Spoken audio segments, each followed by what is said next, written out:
Hello and welcome to Heilman and Haver, the Stage and Screen podcast, coming to you from Casa de Quinn and 1111 Studios in beautiful Port Orchard, Washington. I'm Greg Heilman. And I'm Matt Haver. We're two local actors looking to hone our craft by exploring the best in local theater and on the big screen. Each week we bring you entertainment news and views, celebrate classic Hollywood, enjoy cocktails with a Tinseltown twist, interview talented local actors and directors, and chat with industry experts from LA to the UK. Welcome to episode 64. Today we're pleased to welcome to the show Laura Galt. Laura is a Tony Nominated Broadway co-producer, The Prom, indie film director, producer, casting director, assistant director, actor, educator and teaching artist, speech, language pathologist, and mom, based in Austin, Texas. She coordinated extras casting on Aged Out, starring Ty Sheridan of X-Men and Ready Player One, which premiered at South by Southwest 2018. Laura is currently working on the producing capitalization team for The Outsiders musical, based on the SE Hinton novel, Francis Ford Coppola film, which is in development for Broadway. World premiere, Jolla Playhouse, February 2023. Laura co-conceptualized and produced the South by Southwest 2018 panel Hollywood to Broadway, adapting films for stage, and the 2019 South by Southwest panel Film and Music, collaborating on Broadway. Laura served on Zach Theater's education board and is currently involved as a teaching artist and judge for Young Playwrights for Change down in Austin, Texas, a national middle school playwriting competition run by the American Alliance for Theater and Education in collaboration with the Zach Theater. Young Playwrights for Change has a goal to produce meaningful conversations that will ripple across our nation to provide change by sparking conversations and discussion throughout classrooms, schools, and communities.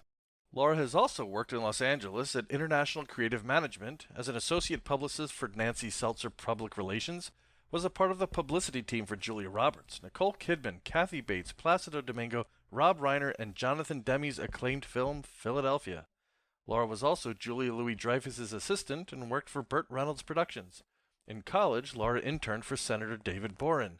She enjoys championing education, up-and-coming filmmakers, theater, dance, and has a goal of involving herself and others in stage and screen narratives that have relevant messages and shift representation paradigms for women, youth, and underrepresented populations. She joins us from her home in Austin, Texas. Welcome to the show, Laura. Welcome. Hi. Great to be here. Well, it's great to have you. And it's an interesting turn of fate, I guess, or circumstance that kind of brought us together. You first came to my attention when I posted a review of the touring company performance of The Prom at the Fifth Avenue Theater here in Seattle. And an elementary school friend of mine thought it was kind of interesting or unique that I was doing a review of someone I guess he went to college with. Yeah. So I think that's great. It's a small world and such a small community when it comes down to it. So I want to get kind of right into that a little bit. So you were the original producer of The Prom on Broadway, or co-producer. Yes. And while we've all seen The Producers, I imagine Bialystock and Bloom don't really personify the true life of a producer. And we hear the term bandied about quite a bit, but could you explain a little bit to our listeners what exactly the role of a producer is? Sure. Well, there are several kinds of producers on Broadway. So there can be an executive producer, which production might bring on board to kind of mentor some less seasoned producers. And then you have your creative producers. And those are the ones that typically helm the production. And they're the ones who kind of might decide, I want to do this show, a particular show. And then they're the ones who bring on the creative team. They're the ones who hire the writers and the directors and the composers. And then they just kind of shepherd the production from development and then, and hopefully to Broadway and then on to tours and all the ancillary productions following that. And then there are also capitalizing co-producers as well as investing co-producers. And I was a capitalizing co-producer on The Prom. Okay. So really they're that top echelon that finances the show, make sure that the right people are hired to lead it. And then were you involved in the show then after the Broadway run and into the touring production at all? Are you still do you have your fingers in it?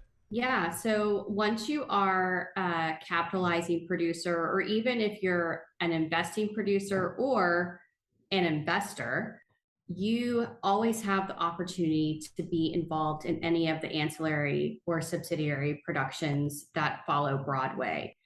So when the tour comes up and we say, oh, hey, we're going on tour, then you have an opportunity to raise money for that tour or invest in that tour moving forward. Or sometimes if a production would go to the UK or Australia, you may also have the opportunity to be involved in that as well. And then how about when then the show becomes released to regional or local theaters to be able to be done, which usually I guess happens down the line at some point. Are producers involved in that piece of it too, at least, or just releasing the rights to it?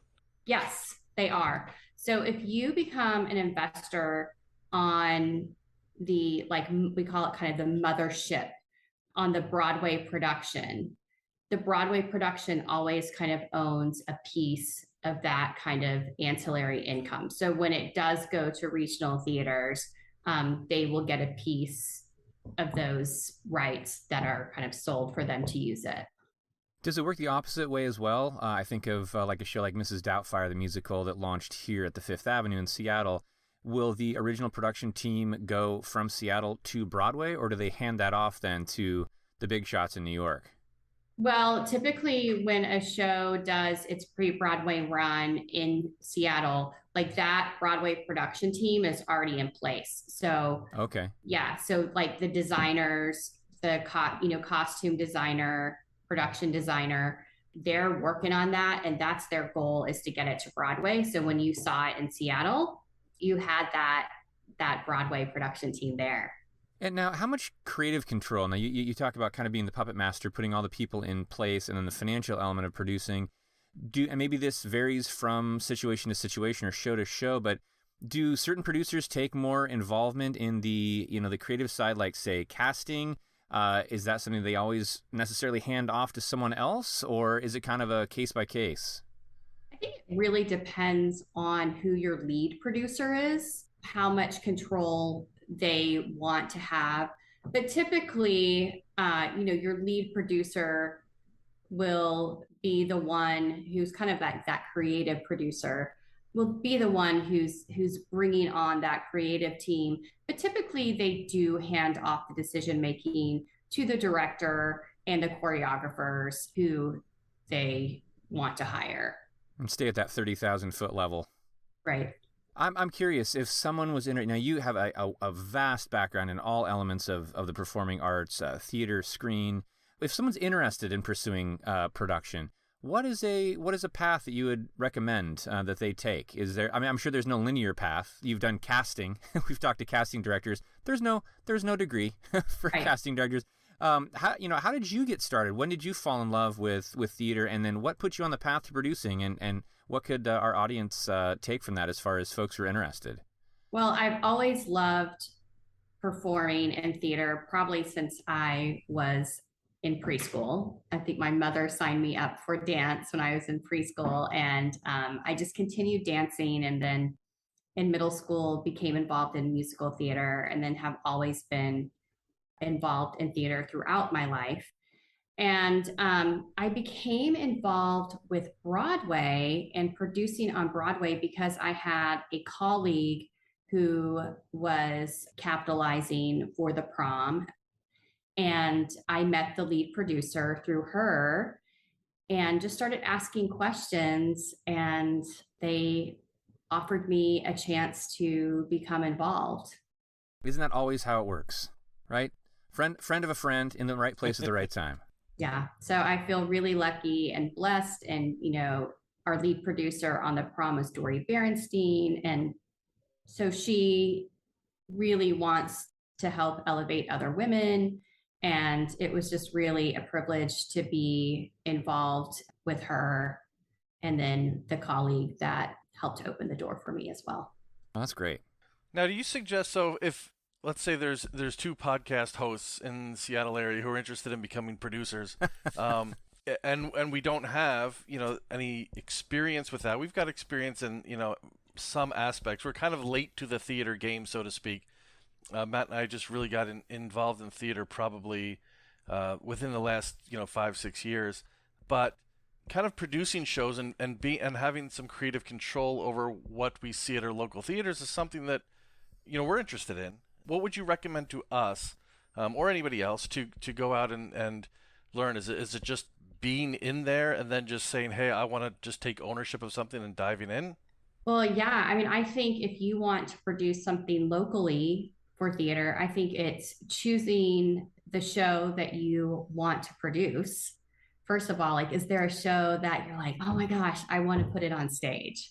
Then, I mean, the question is, do you have the money to finance it yourself? And if not, then going out and seeking, whether it's a nonprofit, seeking those donations to help you finance the show to get it on its feet and put it in a theater locally, or financing it yourself. So all of those Bialystocks little old ladies, we got to go and get them Yes. lined up, huh? Exactly. Yes. So, it's just, local theater. To get local theater made, it takes a village, right? It takes people willing to donate money or just give you money, whether it's a nonprofit or not, to help get your show off the ground. And it's the same with Broadway. Broadway is made up of people who are willing to invest money. Broadway is not a nonprofit.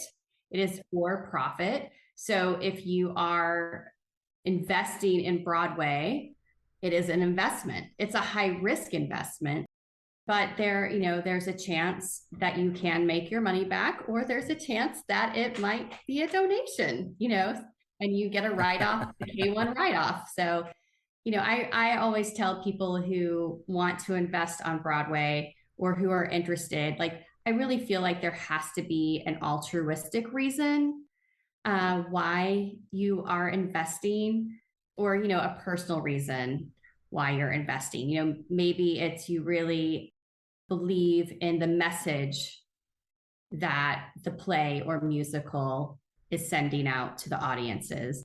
Maybe it's a show like The Outsiders that you grew up with, and you love the movie, or you're a big Francis Ford Coppola fan, and for the Prom, it's just a message of tolerance and acceptance and being true to yourself. So, it's just, there are lots of different reasons to be involved in a show. Again, like any art, though, you do it for yourself, and then anything else beyond that is gravy, right? Yes. Yeah. Well, she's really good. She just literally segues herself into our next two questions. I know. You gave us all the wonderful reasons to get involved in a show. So tell us, how did you get involved with The Prom? And then we'll talk a bit about The Outsiders, which is one of my favorite books. So first The Prom, though. What led you to that? Well, I think I mentioned before, I had a colleague who was involved in capitalizing for the show. Mm-hmm. And initially, I didn't really know it was like a legit Broadway show. Like, I thought it might be like Greg, Matt, and Laura wrote a musical and they're trying to put it up in a black box theater. That's a great name for a show, by the way. Greg, Matt, and Laura wrote a show. I like that. Write that down. And I was like, I don't know. And then when I met the lead producer, I was like, oh my gosh, like, this is legit, because Casey Nicola was the director and choreographer, and he has done Book of Mormon and Mean Girls and Spamalot. So I was like, oh my gosh, like, this is legit. And that's kind of when I started asking, more questions about, is there a way that I can get involved? Is there a way that I can help?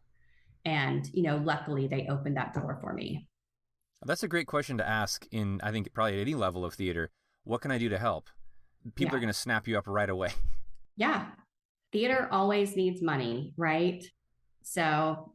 And you mentioned earlier about when a show is, whether it's in Seattle or La Jolla or Paper Mill Play or whatever, wherever it is kind of pre-Broadway, that the Broadway producers are already kind of in place. And I wonder, there's original shows that we have here in Seattle at our major theaters, the Seattle Rep, Come From Away, among others, went to Broadway from there. Obviously, Matt mentioned Mrs. Doubtfire, The Fifth, Aladdin, things like that. When you see an original show that has the potential, I guess they all have the potential to get to Broadway, is that path already set, though, if you have Broadway level producers in place? So is a show already kind of destined to go in that direction when we see it here as an original show?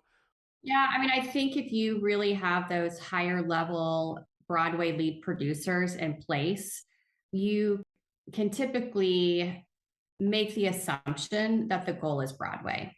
It may not always make it to Broadway, but that's the intention.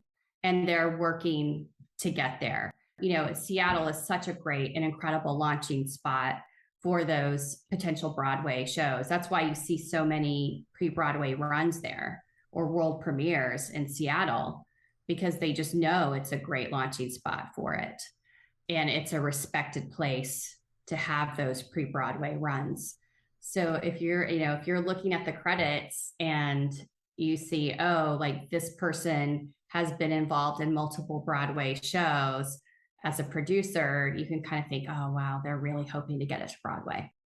We will have to look at that, some of the shows. I'd never thought about that. I kind of always thought it was other shows here, and then it's got to do a lot of work to sell itself once it's been here to get to Broadway. But that'll be something interesting to look for in the playbills moving forward.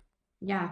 And typically, you know, like for a pre-Broadway run, they have raised, you know, some money for that developmental round.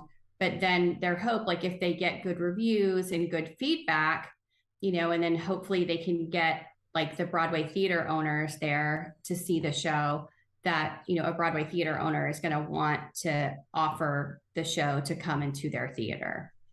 So speaking of theaters, the La Jolla Playhouse, you're bringing The Outsiders soon, early 2023, it sounds like. Now, this is literally a beloved book, a beloved film, launched or made people aware of a lot of big stars, and it's getting kind of, I'm not going to say how many years it's been out, just to make us all feel old, right?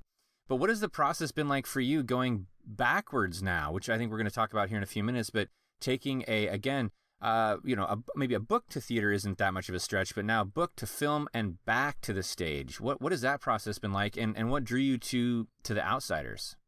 Well, what drew me to The Outsiders is I grew up in Oklahoma. Okay. It is, the setting is based in Oklahoma. And so it's an Oklahoma narrative. And then, of course, I loved the movie as a child.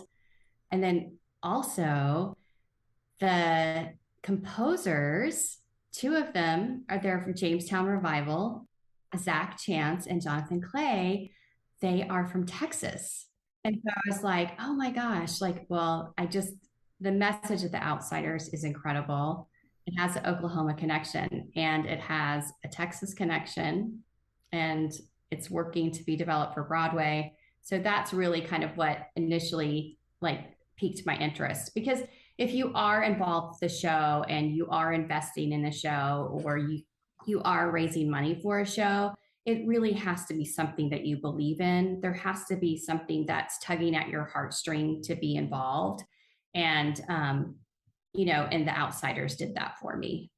And then it's just been exciting just to see how, they're using parts of the book and parts of the movie to kind of meld together to form the book of the musical. And then how they're weaving in the music, like if you just listen to Jamestown Revival, the music is just really incredible. And it just brings so much more, I feel like, depth and emotion to the characters that sometimes I think you forget, like just by reading the book. Like it's just like, it's so much more emotional, it seems like. And not a genre, being familiar with some of their music, not a genre that you've seen a lot on Broadway either, which I think will be cool. Right. Yeah.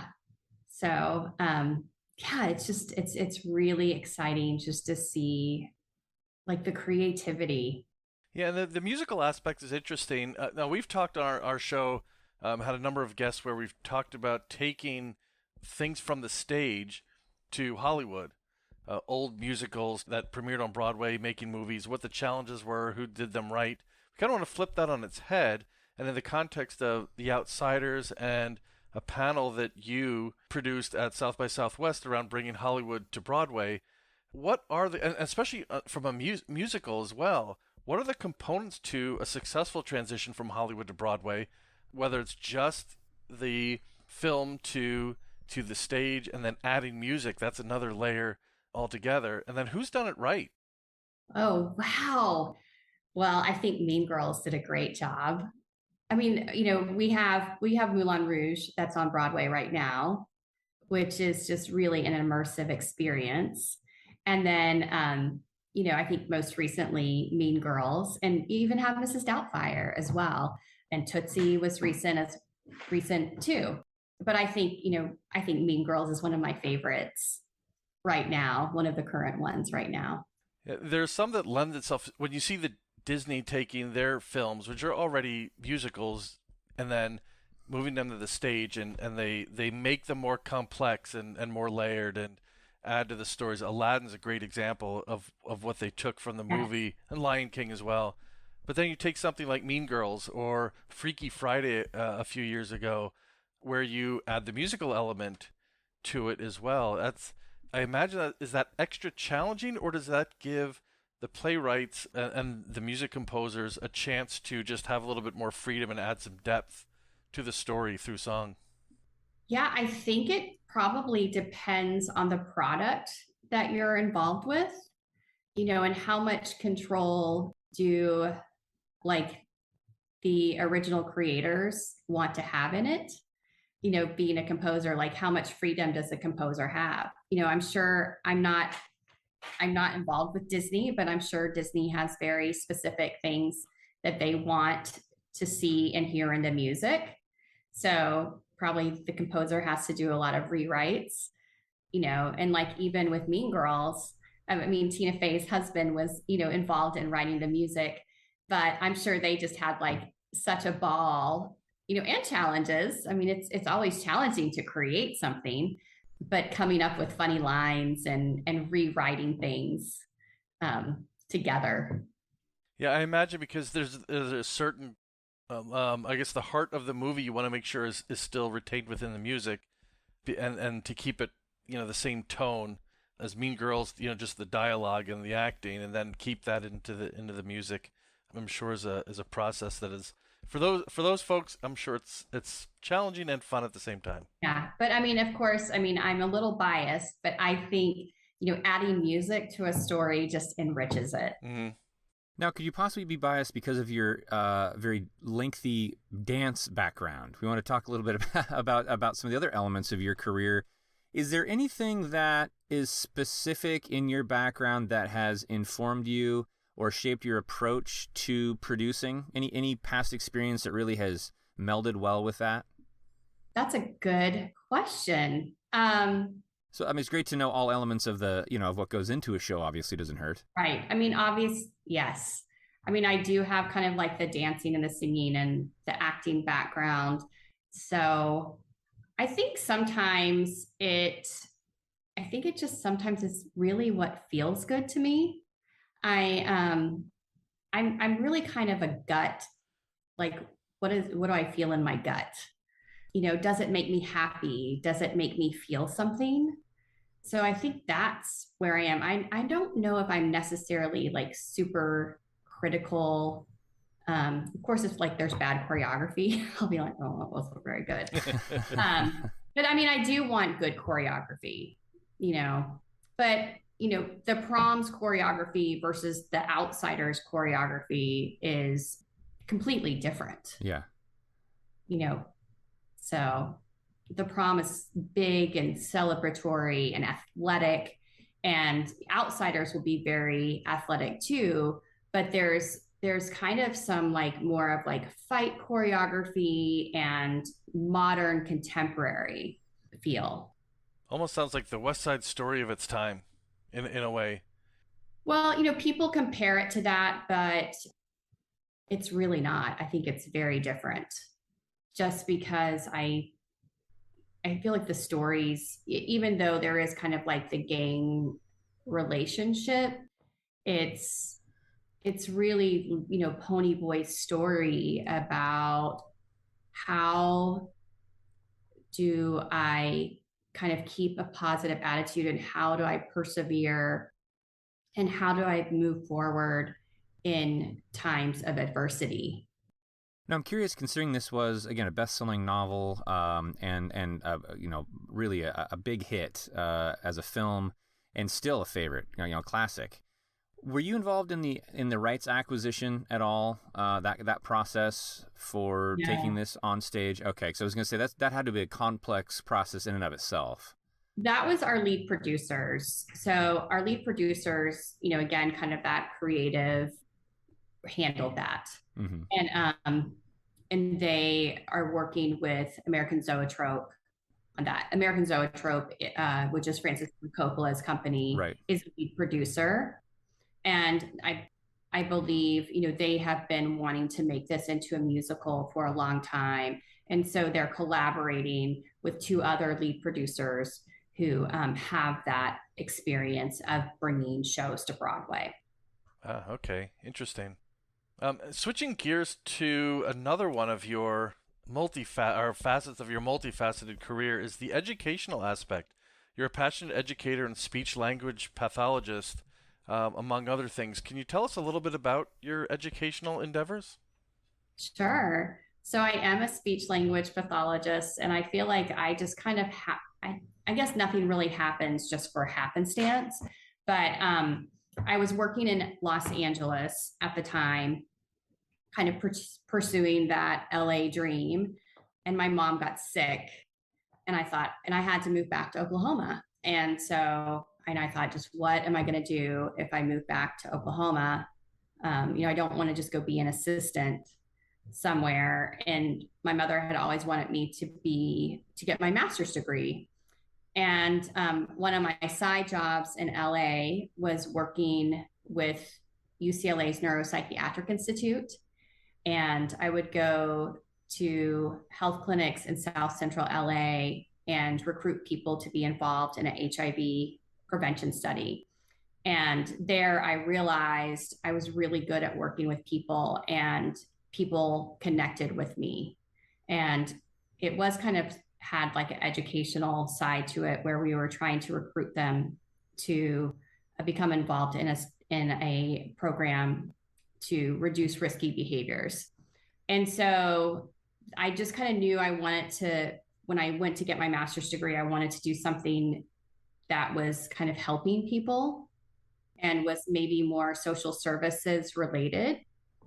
And so I did that, and then, moved to Chicago, and always continued to dance, and was always kind of involved in the dance world, and then eventually moved to Austin. And when I moved back to Austin, that's where I kind of really launched back into being involved in theater again.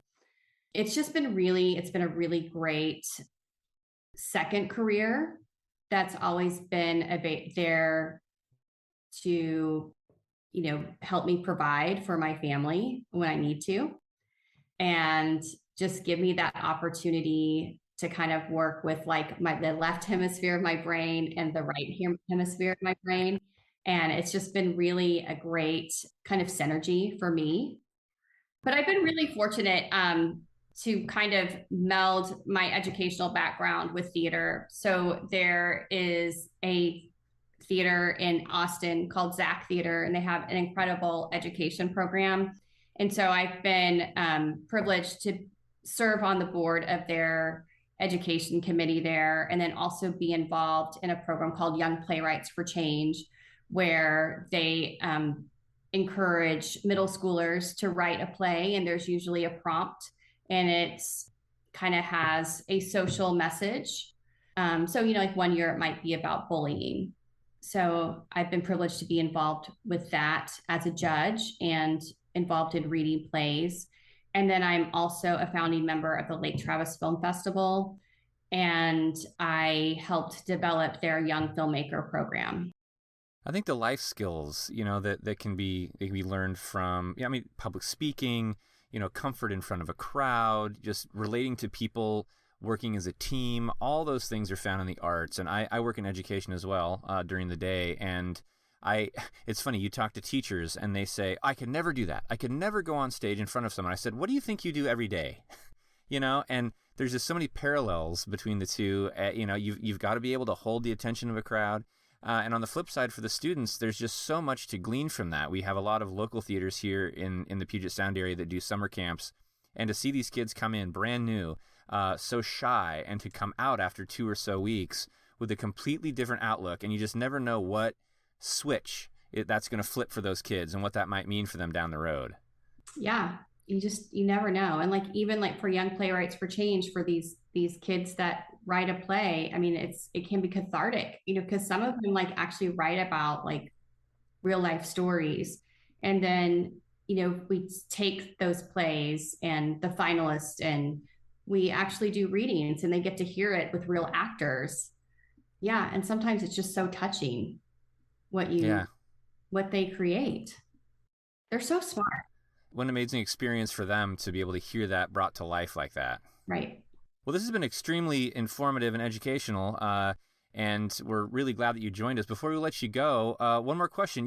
You've worked with some big names, stage and screen, and we'd like to know, do you have a favorite memory from your career, or maybe the best piece of advice that someone has given you, celebrity or not, or a story that you'd like to tell us? Well, I think never be afraid to ask a question, or just to ask for something that you want, or ask to be involved in something that you're interested in being involved in. So courage, essentially. Yeah, courage. Yeah. Yeah, and the worst anybody's going to say is no. And I think, as we were alluding to before, when it comes to theater and shows and helping out, you're rarely going to get no, because it's such a welcoming community. I mean, Matt and I have found that throughout every aspect of theater that we've been involved in. It's such a welcoming community for people with, personalities that are all over the place, and everybody, it becomes a community and it becomes a family. And I think, especially in that environment, I think that's great advice. It really is. I mean, I think, being involved with the Prom, it was such a family. I mean, we were all there to spread the message of love and tolerance and being true to yourself. That was really incredible to watch. And, I think, Casey, Nicola, the director, really kind of was a leader in building that family. And then, our adult leads in the show really shepherded our, the young ensemble. And it was really neat to see, this is how a healthy Broadway production should run. And this is how we should treat people. And we should all be helping each other. And that was really special to watch, because I think sometimes in some shows, you don't see that. No, and especially these days, and that's a trope that people say all the time, but I think now more than ever, you want to have a show that when you come out of it, you feel better. We just saw Come From Away the other, a month or two ago, and that was another one. And the Prom was definitely a show that I remember feeling better about myself, about the world, when I came out of it. And that's just a great piece of art right there. Yeah. Theater is wonderful, and I just encourage people to go see it and support it, whether locally or on Broadway or off Broadway. And there's so many ways to be involved. You can usher, you can help build sets, you can paint, you can offer to help with accounting. No matter what your talent set is or your skill set is, there's some way to help some theater thrive. Absolutely. Well, Laura, this has been great. Thank you again for your time. And what's the best way for people to keep up with you and your projects and all things Laura Galt? Well, they can find me on Instagram, which is at ATXRandom, and also via my website, atxrandom.com. And you can always subscribe, and I'll send out kind of an update every now and then. and they can get an update. And if anybody's interested in becoming involved on Broadway, they're certainly welcome to reach out to me via my website as well. Oh, fantastic. What a great resource. Thank you. Yeah. Definitely. And we're all looking forward to seeing The Outsiders Yes. when it comes La around. Jolla, February and March 2023. Road trip. That sounds good. My birthday's in February. Sounds like a good reason to take a little trip, Greg. Yes. Let me know, and we can hopefully all meet up there.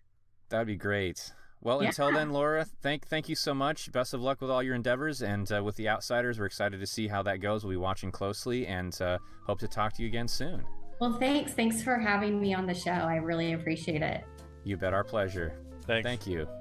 Bye-bye. Well, thank you again to our guest, Laura Galt. To find out more about Laura and what she's up to, visit her website at www.lauragalt.com and atxrandom.com. Twitter at MSLauraGalt, and Instagram at ATXRandom, all linked in the show notes. And if you enjoyed episode 64, please make sure to follow us and share the podcast with a friend or two. You can find all the latest on HeilmanandHaver.com, along with all of our past episodes and popular segments like Get to Know a Theater, In the Mix, and behind-the-scene artist interviews. As always, thank you for supporting your local theater and for joining us here on Heilman and Haver.